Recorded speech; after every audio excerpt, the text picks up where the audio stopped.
പത്രമാധ്യമങ്ങളിലും ടെലിവിഷനുകളിലും എല്ലാ മാധ്യമങ്ങളിലും അടുത്ത മാർപ്പാപ്പ ആരായിരിക്കണമെന്നതിനെക്കുറിച്ച് പല യോഗ്യതകളെക്കുറിച്ചുമൊക്കെ ചർച്ചകൾ നടന്നുകൊണ്ടിരിക്കുകയാണ്. എന്നാൽ വാസ്തവത്തിൽ തിരുസഭയുടെ ചരിത്രത്തിൽ ആദ്യത്തെ കോൺക്ലേവ് എന്ന് നമ്മൾ ഔദ്യോഗികമായിട്ടല്ലെങ്കിലും എന്ന് വിശേഷിപ്പിക്കാവുന്ന ഒരു കോൺക്ലേവ് സ്വർഗത്തിൽ നടന്നിരുന്നു.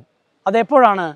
ആദ്യത്തെ മാർപ്പാപ്പയായ പത്രോസിനെ ഈശോ തിരഞ്ഞെടുക്കുമ്പോൾ സ്വർഗത്തിലായിരുന്നു ആ കോൺക്ലേവ് നടന്നിരുന്നത്.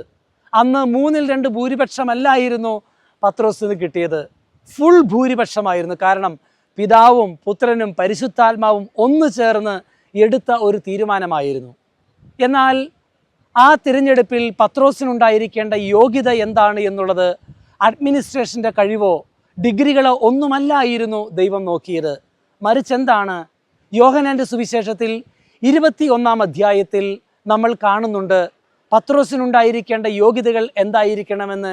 ഈശോ നിശ്ചയിച്ചത് 2 യോഗ്യതകളാണ് നമ്മളവിടെ വായിക്കുന്നത്. യോഹന്നാൻ്റെ സുവിശേഷം 21-ാം അധ്യായത്തിൽ നമ്മൾ കാണുന്നുണ്ട് പത്രോസിനെ തിരുസഭയുടെ ആദ്യത്തെ മാർപ്പാപ്പയായി ഈശോ തിരഞ്ഞെടുക്കുമ്പോൾ ചോദിക്കുന്ന 2 ചോദ്യങ്ങളാണ്. നീ എന്നെ സ്നേഹിക്കുന്നുവോ? രണ്ടാമത്തെ ചോദ്യം, ഇവയേക്കാൾ അധികമായി നീ എന്നെ സ്നേഹിക്കുന്നുവോ? വാസ്തവത്തിൽ തിരുസഭയെ നയിക്കുവാൻ തിരഞ്ഞെടുക്കപ്പെടേണ്ട ഒരു മാർപ്പാപ്പയ്ക്ക് ഉണ്ടായിരിക്കേണ്ട ഗുണം ഇത് തന്നെയല്ലേ സ്വർഗം പ്രതീക്ഷിക്കുന്നത്?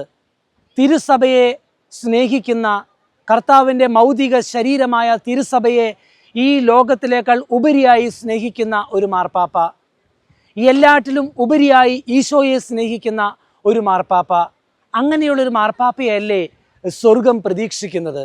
പ്രത്യേകിച്ച് അപ്പസ്തോല പ്രവർത്തന പുസ്തകത്തിൽ ഒരു തിരുവചനമുണ്ട്. ആ വചനം ഇങ്ങനെയാണ്: കർത്താവായ ക്രിസ്തു തൻ്റെ രക്തത്താൽ വീണ്ടെടുത്ത തിരുസഭയെ നയിക്കുന്നതിന് കർത്താവ് നിയോഗിച്ചിരിക്കുന്ന അജപാലകരാണ് നിങ്ങൾ. അങ്ങനെ നോക്കുമ്പോൾ പിതാവായ ദൈവം പുത്രനായ ക്രിസ്തുവിലൂടെ പരിശുദ്ധാത്മാവിലൂടെ തിരഞ്ഞെടുക്കുവാൻ പോകുന്ന മാർപ്പാപ്പ എന്ന് പറയുന്നത് തിരുസഭയെ, കർത്താവിൻ്റെ രക്തത്താൽ വീണ്ടെടുത്ത ആ തിരുസഭയെ നയിക്കുന്നതിന് വേണ്ടി തിരഞ്ഞെടുക്കപ്പെടാൻ പോകുന്ന ആ മാർപ്പാപ്പ ഏറ്റവും കൂടുതൽ ഈശോയെ സ്നേഹിക്കുന്ന, തിരുസഭയെ സ്നേഹിക്കുന്ന, അജഗണത്തെ സ്നേഹിക്കുന്ന ഒരു മാർപ്പാപ്പയായിരിക്കണം എന്നു തന്നെയാണ് നമ്മൾ ആഗ്രഹിക്കേണ്ടതും പ്രാർത്ഥിക്കേണ്ടതും. അങ്ങനെയുള്ളൊരു മാർപ്പാപ്പ തിരുസഭയിൽ ഉണ്ടായിരിക്കുവാൻ വേണ്ടിയായിരിക്കണം നമ്മുടെ പ്രാർത്ഥനകൾ എന്ന് നമുക്ക് ആഗ്രഹിക്കുകയും പ്രാർത്ഥിക്കുകയും ചെയ്യാം. ദൈവം അതിനുള്ള ജ്ഞാനം തിരുസഭയിലെ ഓരോ മകനും മകൾക്കും നൽകട്ടെ. നമ്മുടെ പ്രാർത്ഥന വഴി ദൈവം ആഗ്രഹിക്കുന്ന, സ്വർഗം ആഗ്രഹിക്കുന്ന, തിരുസഭയെ സ്നേഹിക്കുന്ന, തിരുസഭയുടെ നന്മയ്ക്ക് വേണ്ടി ആഗ്രഹിക്കുകയും പ്രവർത്തിക്കുകയും ചെയ്യുന്ന ഒരു മാർപ്പാപ്പയെ നമുക്ക് ലഭിക്കട്ടെ.